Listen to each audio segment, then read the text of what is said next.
Olá, estamos aqui para a nossa aula Súmulas e Orientações Jurisprudenciais comentadas sobre assuntos específicos. Eu sou a professora Flávia Pessoa, acompanho vocês aqui nessas súmulas e orientações comentadas, segunda fase OAB.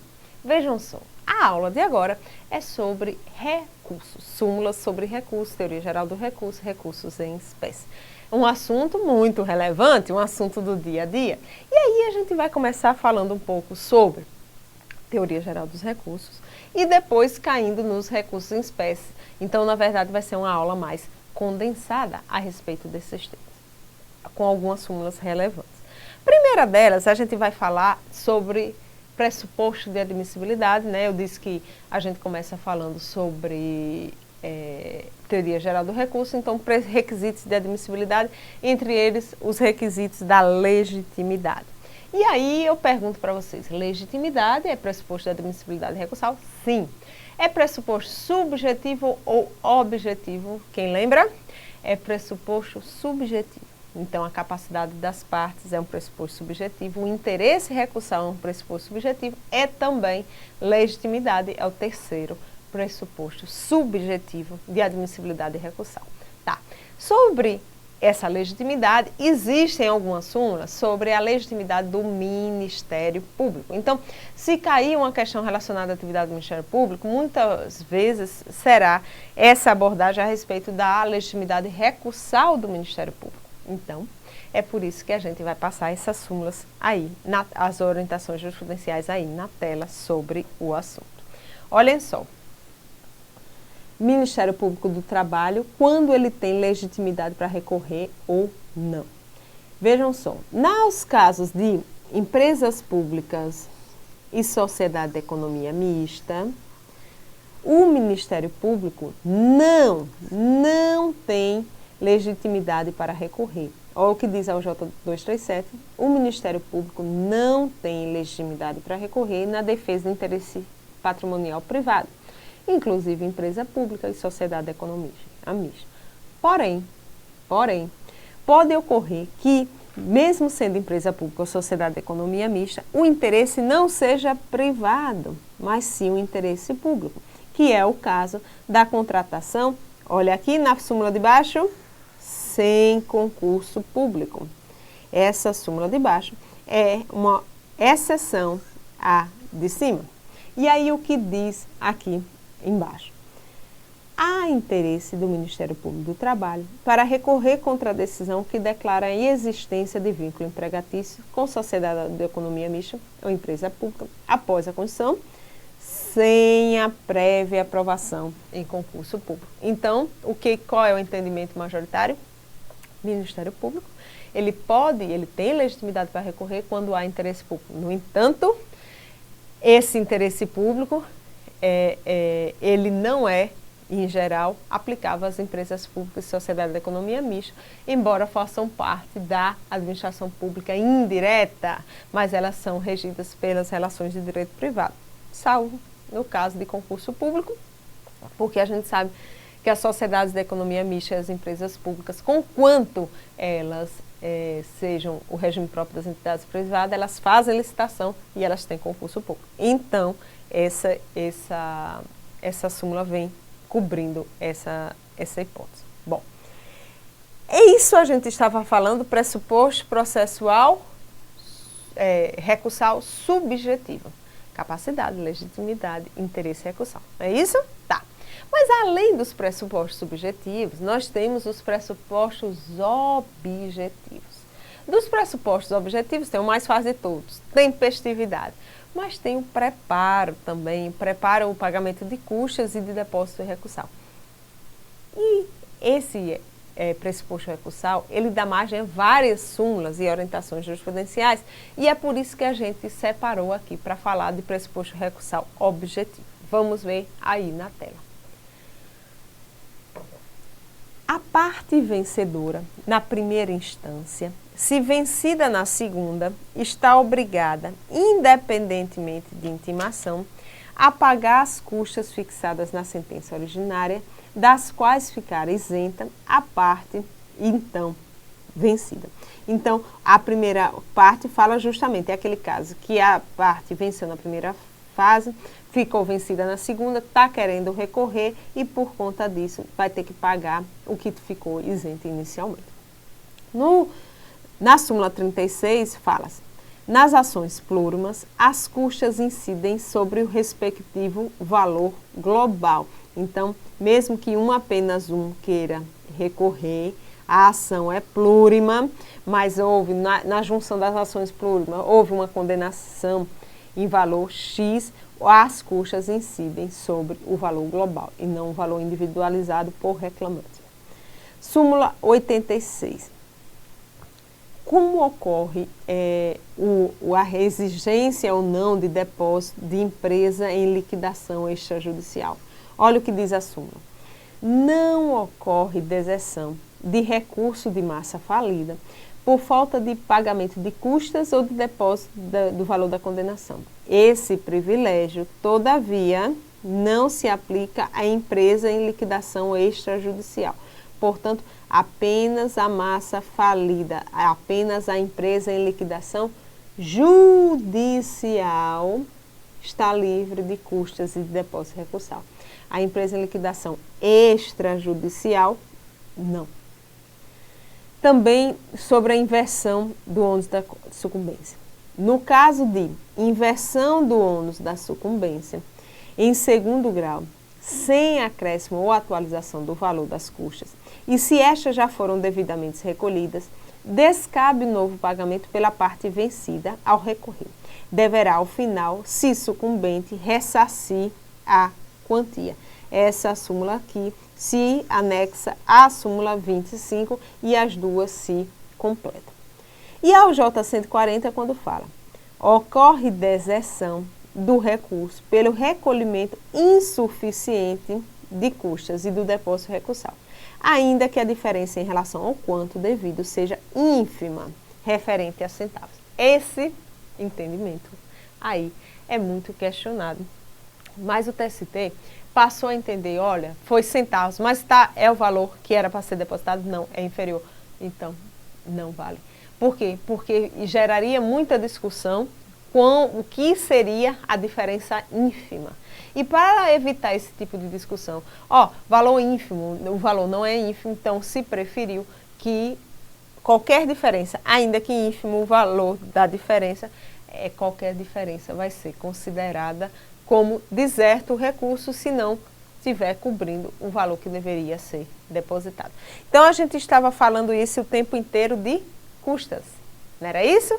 Os casos que é isento de custas, como a empresa em liquidação judicial, que a extrajudicial não é dispensável, o aumento de custas, a diferença do pagamento de custas e tal. Tá, custas. Mas também o preparo, como a gente falou, ele envolve depósito recursal. E aí o depósito recursal, nós temos outras súmulas pertinentes a depósito recursal. E quais são essas súmulas? Vamos vê-las aí na tela aí com vocês.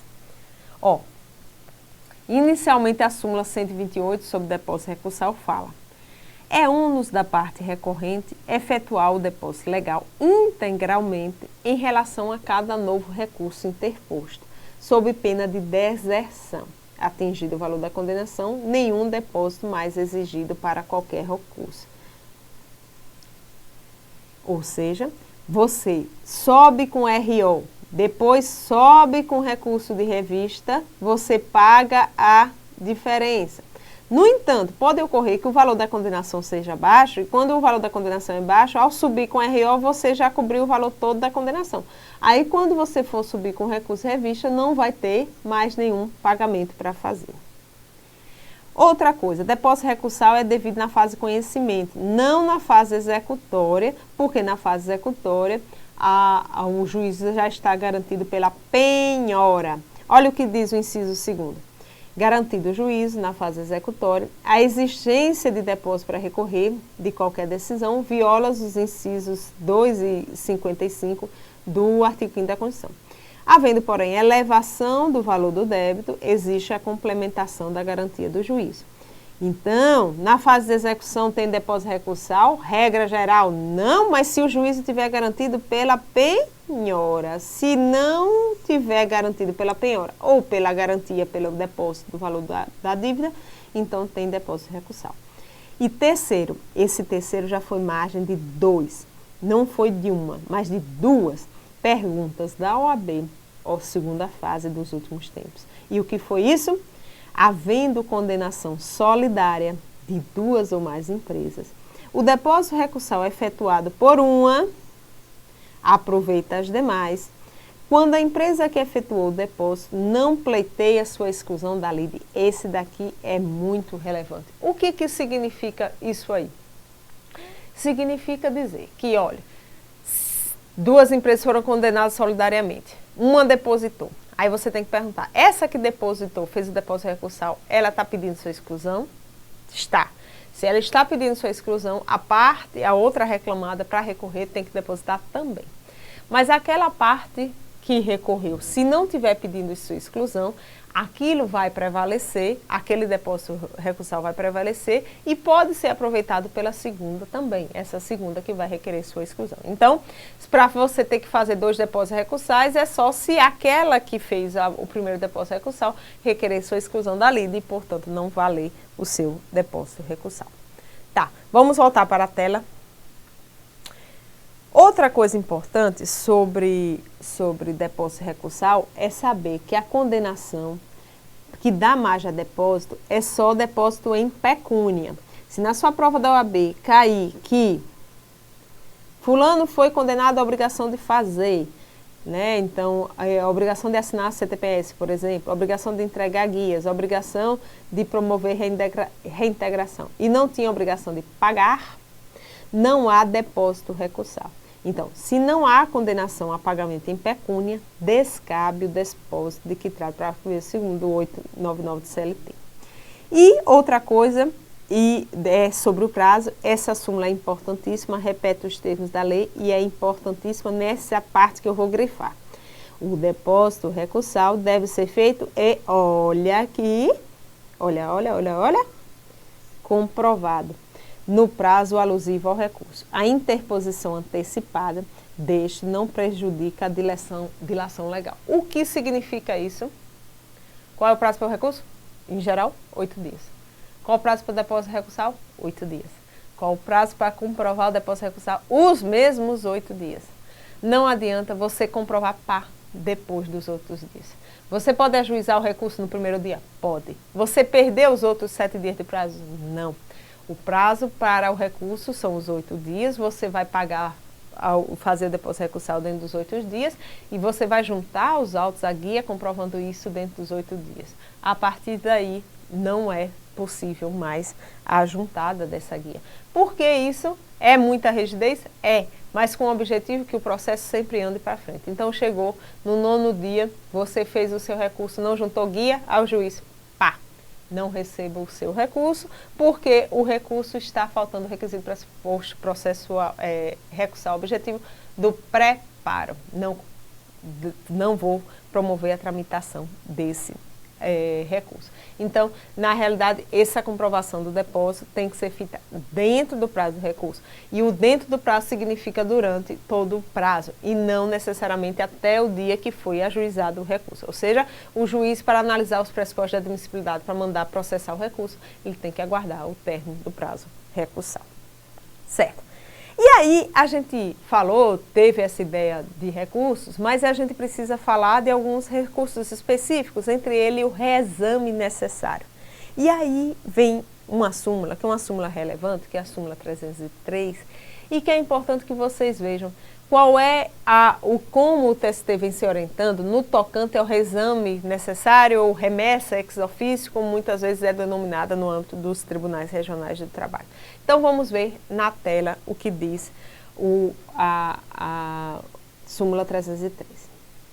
Indicídio individual está sujeito ao duplo grau de jurisdição, mesmo na vigência da Constituição de 88, decisão contrária à fazenda pública, salvo Então, a regra geral, decisão contrária à fazenda pública, sujeita ao duplo grau de jurisdição, salvo nas seguintes hipóteses. Quando a condenação não ultrapassar o valor correspondente a 60 salários mínimos, quando a decisão estiver em consonância com decisão plenária do STF ou com súmula ou orientação jurisprudencial do TST. Ela inteira, né? 2. Aqui a gente está falando em dissídio individual. Já em ação rescisória, porque aqui no dissídio individual é competência originária do primeiro grau, não é isso? Já em ação rescisória, a decisão proferida pelo juízo de primeiro grau, que no caso esse juízo de primeiro grau é sempre um TRT, ou pode ser mesmo TST, pelo motivo de que de causa de competência originária dos tribunais, está sujeita ao duplo grau de jurisdição obrigatório quanto desfavorável ao ente público, exceto nas hipóteses da linha A e B. Então, se aplica os mesmos limites da linha A ou B, sendo ação rescisória ou sendo dissídio individual. Em mandado de segurança, somente cabe remessa ex officio se na relação processual figurar pessoa jurídica de direito público como parte prejudicada pela concessão da ordem.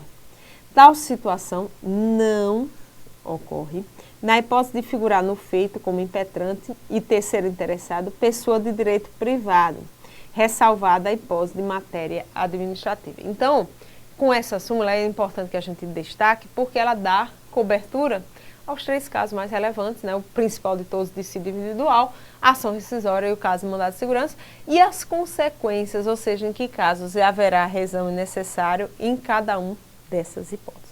Então, a gente está falando aí, ó, recurso necessário, ou seja, remessa ex officio. Mas aí a gente também tem que falar de recurso adesivo. Olha só, recurso adesivo está na CLT, não está na CLT, mas cai direto na prova da OAB. Por que cai muito na prova da OAB? Para você lembrar que o recurso adesivo é compatível com o processo de trabalho, ele é aplicado subsidiariamente e que não há necessidade de correlação das matérias para a aplicação do recurso adesivo. Vamos ver aí na tela. O recurso adesivo é compatível com o processo de trabalho e cabe no prazo de 8 dias, nas hipóteses de interposição RO, agravo de petição, de revista e de embargos. Que embargos são esses? Embargos no TST.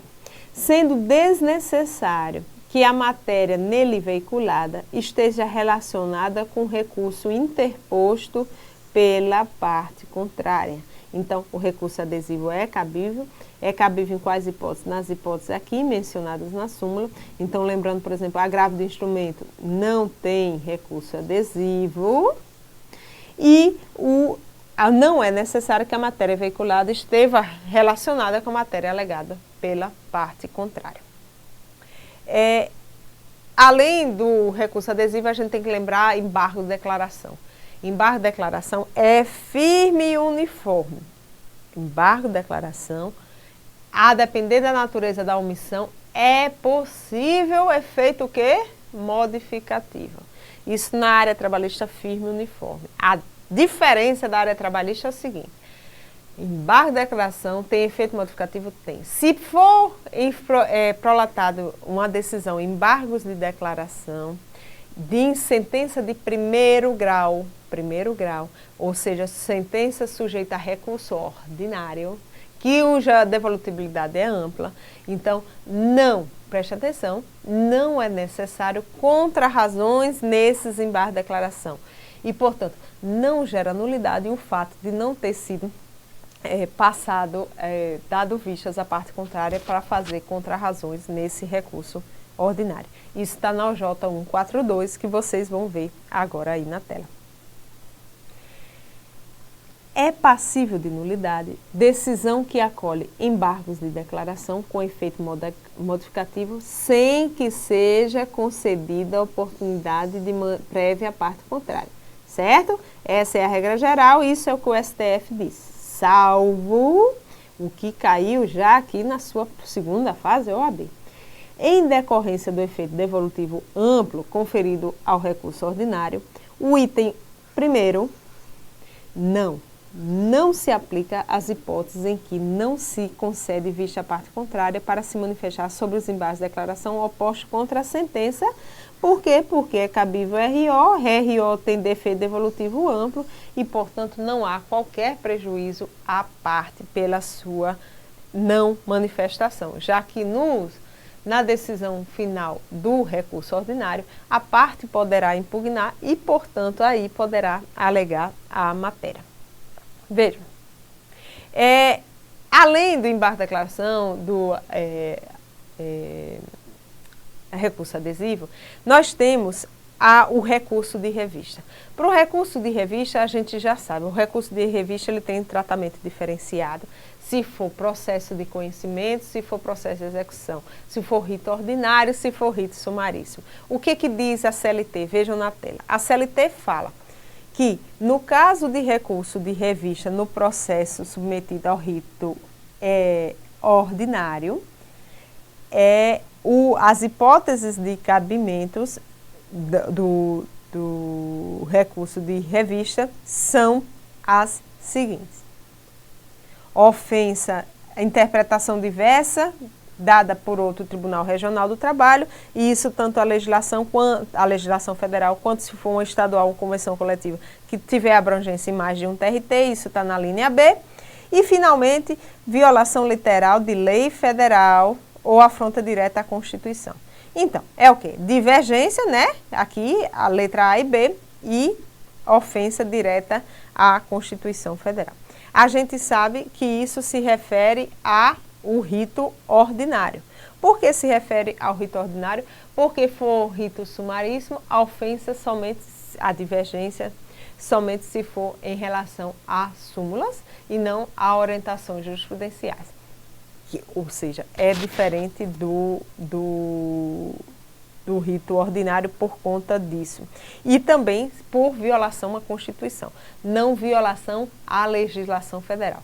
Então, rito ordinário é o mais amplo. Rito ordinário a gente tem violação e divergência entre tribunais regionais de trabalho, violação ao conteúdo de súmulas e orientações jurisprudenciais, violação à legislação federal e violação à Constituição Federal. Se for rito sumaríssimo, aí restringe bastante. O que é rito sumaríssimo? Violação à Constituição da República e violação de súmulas. E a execução é mais restrita ainda. A recurso de revista em execução é só violação à Constituição da República, ou seja, não abrange a questão de divergência relacionada a súmulas e orientações jurisprudenciais. Em relação ao requisito de admissibilidade, o que é importante é você ir direto nas súmulas relacionadas a um requisito chamado pré-questionamento. O que é pré-questionamento? É a necessidade que você tem de pré-questionar a matéria, porque o acórdão do Tribunal Regional do Trabalho, que vai dar margem ao recurso de revista, ele tem que expressamente enfrentar a questão. Tem que haver tese explícita sobre aquela questão. E por conta disso, existem diversas súmulas e orientações jurisprudenciais a respeito do pré-questionamento. Vamos ver a primeira aí na tela. Súmula 297 é a mais importante. Pré-questionamento. Disse pré-questionada a matéria ou questão quando na decisão impugnada haja sido adotada tese a respeito. E aí, se a parte interessada, se não houver o pré-questionamento na matéria, ela tem que entrar com embargos declaratórios objetivando o pronunciamento. Mas, se mesmo a parte entrando com embargo de declaração, o tribunal não mencionou a matéria no seu acordo, considera-se pré-questionada a questão invocada no recurso principal, sobre o qual se omite o TRT de pronunciar em tese, não obstante oposto embargo de declaração. Então, houve a decisão não se manifestou, você entra com embargo de declaração e mesmo assim não se manifesta, então considera-se pré-questionada. Mas ocorre preclusão se não forem opostos embargos declaratórios para suprir a omissão apontada em recurso de revistas ou embargos. Então, aí, em todo momento, as súmulas estão dizendo que é obrigatória a interposição de embargos de declaração com efeito de pré-questionamento. Bom, O que a OJ 118 fala, interpretando já essa súmula 297? Vamos ver aí na tela. Havendo tese explícita sobre a matéria na decisão recorrida, desnecessário nela contém referência expressa ao dispositivo legal para ter-se como pré-questionada. Ou seja, a tese tem que ser explícita, não necessariamente o artigo de lei tem que ser mencionado. Se a violação ela for nascida no próprio acordo, aí não existe a necessidade de pré-questionamento. É inexigível o pré-questionamento quando a violação indicada houver nascido na própria decisão recorrida, sendo inaplicável, portanto, a súmula 297. E, finalmente, o pré-questionamento, decisão regional que adota a sentença, ausência de pré-questionamento. Decisão regional que simplesmente adota os fundamentos da decisão de primeiro grau, não preenche a exigência de pré-questionamento, tal como previsto na súmula 297. Por que eu fiz questão aqui de ressaltar para vocês essa questão do pré-questionamento, e eu vou passar a última súmula agora? Porque o pré-questionamento, ele é um dos requisitos mais relevantes que dá margem a mais discussão. E por isso pode cair na sua prova da OAB, porque vai precisar que você tenha um conhecimento amplo, tanto das hipóteses de recurso de revista, como também, finalmente, de como trabalha o TST com o requisito de pré-questionamento. Mas uma última súmula, é a súmula 333 que eu vou passar para vocês, também sobre recurso de revista, vejam na tela. Não ensejam recurso de revista decisões superadas por iterativa, notória e atual jurisprudência do Tribunal Superior do Trabalho. Porque isso demonstra um outro requisito. Existe a necessidade de pré-questionamento quando existe ofensa literal ao dispositivo de lei, mas nos casos de divergência, há necessidade de prova da divergência, que é a segunda hipótese de recurso de revista. Só que a prova da divergência não pode ser feita com jurisprudência antiga. Se a jurisprudência do TST atual ela já é no sentido contrário, já é no sentido da manutenção da decisão do TRT que foi naquele determinado sentido, não há porquê, não há justificativa para se manter o recurso de revista. Então, o TST tem essa súmula específica para você anotar que na hipótese de subir recurso de revista por divergência jurisprudencial, essa divergência jurisprudencial tem que ser atual, não pode ser uma divergência jurisprudencial ultrapassada, certo? Então, aqui, essa aula, como eu disse para vocês, a gente estava pegando teoria geral dos recursos, recurso em espécie, algumas visões pincelando alguns recursos. Evidentemente, existem inúmeros recursos trabalhistas, inúmeras súmulas, o assunto é bastante grande, mas a gente procurou aqui pensar os principais para trazer para vocês. Até mais!